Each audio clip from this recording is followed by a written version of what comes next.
আসসালামু আলাইকুম এভরিওয়ান, সবাই কেমন আছেন? আজকে আমি লতি চচ্চড়ি করে দেখাবো। লতি দিয়ে দিলাম।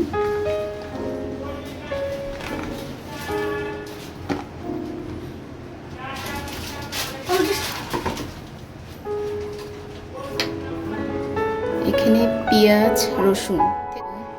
রসুন বাটা, জিরা গুঁড়া, হলুদ এগুলো দিয়ে দিব। তেল দিয়ে দেব।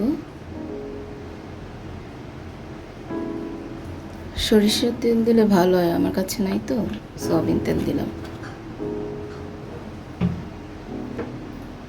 স্বাদ মতো লবণ,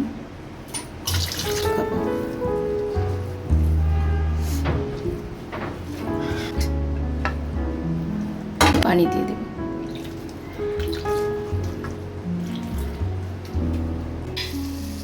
আমার রুটি রান্না শেষ। এইভাবে রুটি রান্না করে খেয়ে দেখবেন, অনেক মজা। যদি নারকেল বাটা যদি থাকে দিবেন, ভালো লাগবে, না থাকে